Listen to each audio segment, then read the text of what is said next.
Hi friends, my name's Trish Roberts. You're watching Faint Signals from Vega. So I wanted to share with you something that I saw from Ilhan Omar, Representative Ilhan Omar in Congress. I wonder if somebody could enlighten me about politicians in the Democratic Party, and Bernie Sanders, how they seem to kind of go back and forth. You think that they have a position on something, and then they switch or backpedal or revise what they said, or, oh, you didn't understand what I said. And unfortunately, Representative Ilhan Omar, despite her wonderful sort of positions so far on most things like anti-imperialism, she said some weird stuff about Venezuela needing to have a new election and all that kind of thing, which is they don't. They had a democratically elected president. She said some really good things, though, about anti-imperialism, and then she says some things that don't make sense.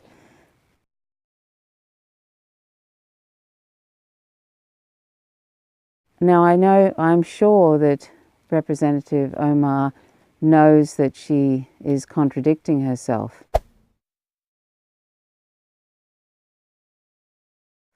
So what is it, why is it that these politicians seem to think that it's okay to just, whenever it suits or when it's problematic, that they sort of backpedal? Now, she said something recently in a Politico interview about Obama, and that was, I thought it was quite clear, and I'll show you a transcript that I got a hold of.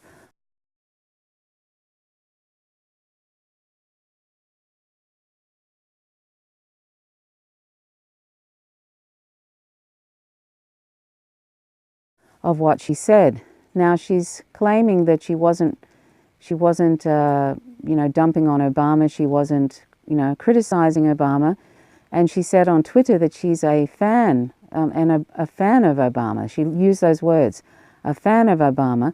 But if you read that transcript of what I've just shown you, of the audio, of the sort of the Politico, what is supposed to be the transcript, it's clear that she isn't a fan of Obama. And I'm sure that you can't be a fan of somebody who, Obama is a war criminal. He dropped 3 bombs every hour of every day for 8 years. He was called, basically, people used to refer to him as the drone king. He was basically droning people left and right. He had a Kill Tuesdays list. On Tuesdays, he'd get together with national security advisors, etc., and the CIA, I guess, and they would select people that they were targeting for drones and supposed enemies of the US, and then they would go ahead and do that. And of course, more civilians were killed in these drone attacks than the actual people that were supposedly targeted. So, and he was a deporter-in-chief. He deported 2 million plus people. He did all sorts of awful things. And basically, from what I interpreted from that interview, from the supposed, this is what I found as the excerpt of it, the transcript of part of that, she is not a fan of Obama. So, it's sort of really sad. This is what Bernie Sanders does too, and this is what Alexandria Ocasio-Cortez does. One minute she's saying, Alexandria Ocasio-Cortez, will say something very unfortunate about Venezuela, that it's a failure of democracy. And then the next thing, she's condemning the attempted coup. And Bernie Sanders has been going back and forth on all sorts of things, promoting anti-Russian propaganda, sort of calling Maduro in Venezuela a dictator, and then saying that the Venezuelan elections weren't transparent, and then yet saying, but we shouldn't invade and try and overthrow other people's governments. And he's been for regime change in Syria, and the list goes on. I mean, he's been back and forth on Palestine. This is sort of something. Like I said yesterday in my video, I said that we should support people until they sort of start going off the rails. And I consider sort of calling somebody a fan of Obama off the rails, in that they're trying to please the Democratic Party and keep out of trouble, because I don't believe that Ilhan Omar believes that about Obama. However, you know, I'm not going to write her off, but this is sort of something that, you know, I was expecting. It's like, I don't, like I said yesterday in my video yesterday, that, you know, we should support people till they go off the rails. But I also said that, you know, I don't believe, and I've said this in a few of my videos, I don't believe that you can belong to that warmongering neoliberal party that really doesn't care. I mean, the DNC, they pick their own candidates for the primary, and pretend like they pretend that the public has a say in it. You know, they don't care what the public think. They put in their own candidates, like they're going to do with Kamala Harris, and they have a neoliberal, corporate-loving, warmongering party, and they want to protect their lobbyist monies, the weapon industries, the pharmaceutical industries, and so forth. So I don't see how anybody like Ilhan Omar or Alexandria Ocasio-Cortez or anybody like that can belong to the Democratic Party and be able to survive in that party. Ilhan Omar is not doing herself any favors by backpedaling on that, because it's like, you know, she has real progressives backing her at the present time. She's made a stuff up about Venezuela. I haven't been following her that closely up until that point of her being smeared as anti-Semitic, when that was just completely nonsense. There was nothing that she said that was anti-Semitic. I've talked about that in other videos, so I won't go into it here. But it's sort of, you know, if Ilhan Omar and people like that actually want, you know, people who are not just sort of progressive when it comes to Medicare for all and stuff, and then they don't care about imperialism or wars. If she wants people that are real progressives that do care about those things, and she wants people on the left, the real left, not the fake left, the real left, to support her, then she's going to have to really stop with that, stop the contradictions. I mean, I just have no time for that, because I feel like if you can say that sort of thing, if you can backpedal like that, or try and pretend like you didn't say something, or deny that you've said something, or pretend like you haven't said something in the past, and then, you know, I mean, and that it's okay to have a different position every other month. That just doesn't work for me. I'm not a citizen of the US, but I mean, everything that the US does affects the global community, all their imperialist wars, etc. So I try and boost people who I think might be challenging the US empire and its imperialism, which I think that Ilhan Omar has been doing, and very courageously, particularly being a black Muslim woman in a hijab. I think she's been very courageous, but I think if she's going to start doing that kind of thing and trying to pretend like she really didn't mean that, when it's very clear who she's talking about, Mr. Charming, Mr. You know, I'm droning people and I've got a smile on my face and I'm cool, and, you know, I come across as cool and groovy, and everybody goes to sleep because they think that I'm not doing anything bad, you know, and they have me on their talk shows dancing with them and all of this, and meanwhile I'm killing people left and right and bombing 3 bombs every hour of every day for 8 years, my whole administration. I mean, you know, the man is a war criminal, Obama, and he also lined the pockets of Wall Street, and he bragged about it after the fact. Now he's gallivanting around with Richard Branson. He's in cahoots with the Trump administration, trying to assist them in the propaganda war to overthrow the Maduro government in Venezuela. That's Richard Branson. That's who Obama is frolicking around with and having splash wars with. You know, this billionaire. These are what these billionaires do.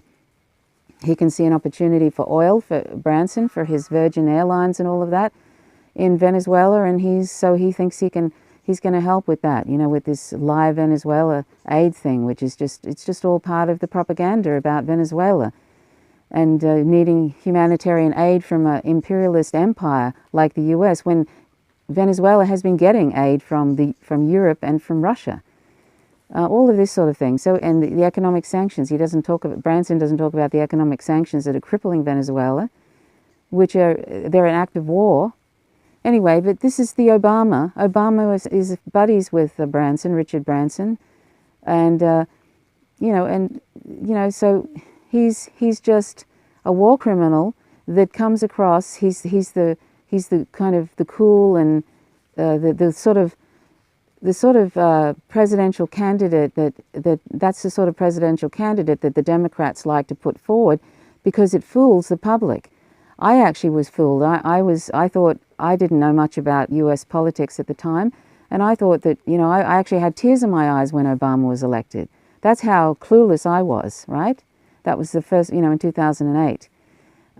And that's what they do. You know, they make out they're the party, the Democrats make out that they're the party of diversity, that they're the party that cares about the people, and the other party is the evil party, you know? It shouldn't be a two-party duopoly anyway, but I mean, that's the sort of corrupt electoral system the US has, and here they are criticizing Venezuela. But because they don't allow any other voices, they've got it so that you have to have millions of dollars to be able to participate in these presidential elections. But, you know, I'm sort of meandering around, but what I'm trying to say is that Obama, you know, Ilhan Omar obviously is not a fan of his, and then she goes and says that on Twitter and says, Politico actually, that she said, this is why I tape my interviews, because, you know, reporters don't really report truthfully. Well, that's not true in this case. I mean, it's plenty true in other cases, but I don't think it's true in this case. I don't trust Politico at all as a news source, but in this case, I think the transcript is correct, and it sort of seems to keep in line with her position about imperialism. So her denying that that's what she meant, and then saying she's a fan of Obama, good heavens. You know, and see, that makes me distrust her now. It's like now I'll expect that at some point there'll be another inconvenient situation where she'll feel this pressure to sort of backpedal on something or not say anything. And this is what happens. And then they end up getting so messed up and caught up in their own BS that they don't even seem to care then if they're actually contradicting themselves. This is where I think Sanders is at the moment. He just puts things out depending on who the audience is, you know, and what's convenient at the time, what's politically expedient. I don't think he's a bad person, Bernie Sanders, but I think that, and I think he's changed the narrative for people. But, you know, that I don't trust people that are saying the opposite one day to what they said a month ago and whatever, and throwing Palestinians under the bus, but then saying, look at the Palestinians, we need to support them. I mean, you know, one minute he's signing a letter saying to the UN, this is Sanders, don't criticize Israel, with 100 other senators, and the next thing he's putting out a video about how awful it is in Gaza for Palestinians. I mean, make up your mind. Do you know what I'm saying? It's just, it does my head in. So, and then you see people who call themselves progressive just excusing this constant back and forth and contradictions. These people, these politicians, including Ilhan Omar, shouldn't be allowed to get away with that. If you can't trust people's words, and I know, you know, there's that joke, how do you know when a politician is lying? Well, their lips are moving. But I mean, it shouldn't be like that, and we shouldn't accept that as normal. So, you know, people need to push back on that when she says nonsense like that, you know? And I have on Twitter, but it's like, I don't think they bother, who knows if they even bother reading anything. In the end, it starts to become about the party they're in and wanting to keep their career going. You know what I'm saying? So anyway, I think this doesn't bode well for the future if that's the sort of nonsense she's going to put out. I'm glad that she said the things she has, but I just going by that and the nonsense that she said about Venezuela needing other elections. I think there's probably some other things that were a bit problematic. I don't know, but anyway, she's you know, this is not good, and we need to push back on that, and then keep that in mind, and not just pretend it didn't happen. You know, I mean, this is the thing. There's so many people who are so desperate, right, in the United States for somebody to follow, and really it should be about a grassroots movement. It shouldn't be about any particular politician, right? It should never be about a particular politician. But there are so many people who call themselves progressive who are so desperate for change that they're willing to ignore Bernie Sanders' constant flipping on different issues about imperialism so that they can get free health care, you know? And I understand the drive to want to have free health care because it's literally a life and death thing. But I mean, it's a life and death thing to ignore when politicians like Bernie Sanders and Ilhan Omar saying Obama is, she's a fan of Obama, basically a war criminal, that means something, you see. It means something, and it also is a life and death situation. All those people that in the future, and all the people in the past that Obama has killed, the thousands and thousands of people, and it means something. So we can't just sort of like act as if it never happened, you know? We just can't do that. So anyway, I had to do a double take when I saw her say that, and there's a whole bunch of little tweets after her thing about being a fan of Obama. They said, what? You know, basically people, you know, sort of thinking, oh, geez, you know? See, and you sort of wonder, it's just, you know, why did she do that? And she probably won't explain it, but maybe she will.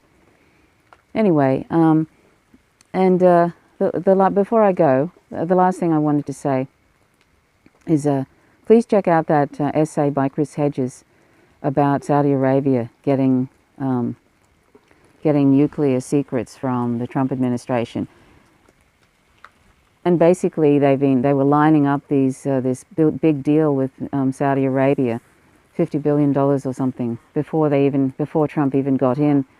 His silly son-in-law, I forget his name. Sorry, his silly son-in-law has been lining it up with the Saudis. But the Saudis having nuclear weapons is like just a disaster. It's bad enough that Israel has it. It's bad enough anybody has it, of course. But the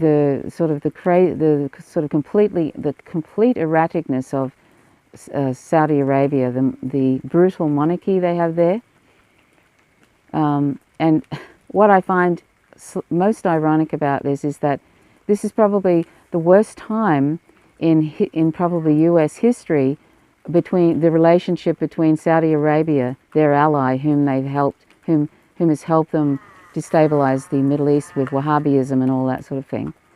It's the worst time for the U.S. to be giving them any sort of nuclear secrets, how to make nuclear weapons, etc. Because you can see they had no trouble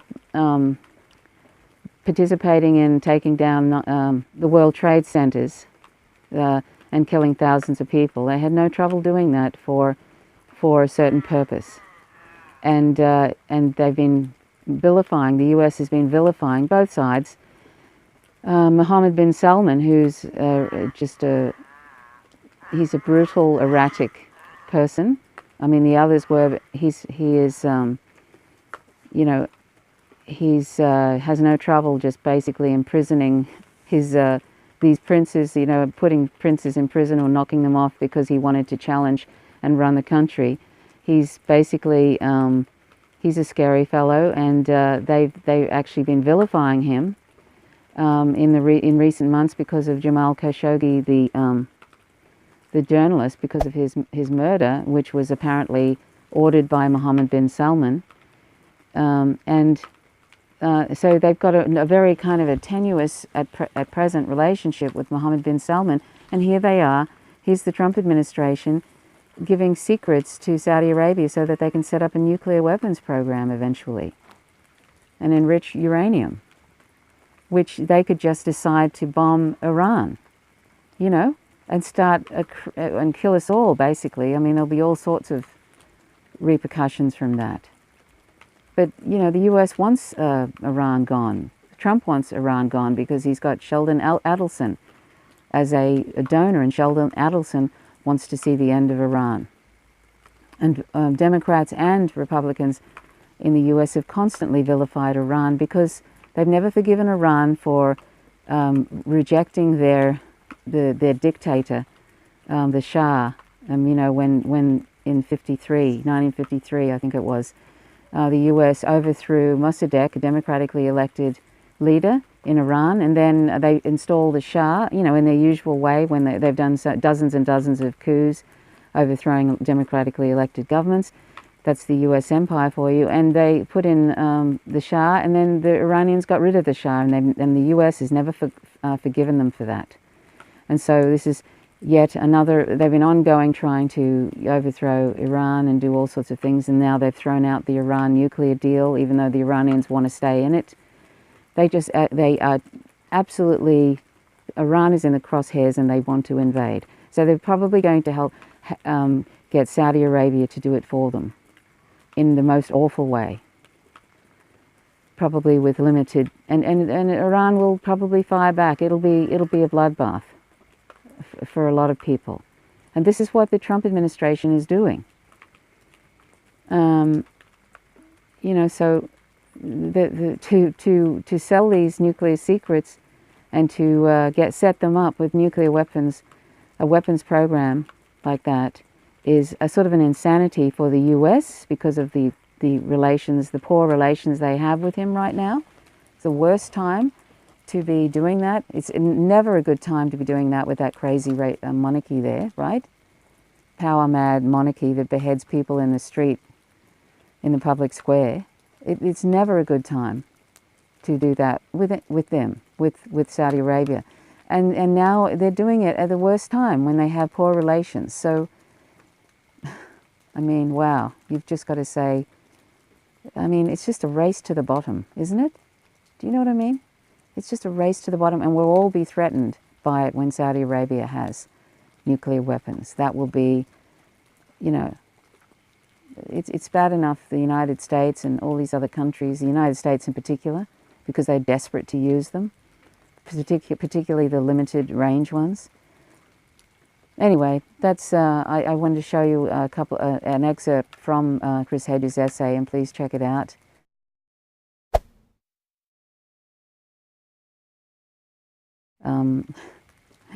Anyway, so anyhow, thanks so much for watching. Please click the like button if you like the content. Please subscribe and click the notifications bell, otherwise you won't receive any updates.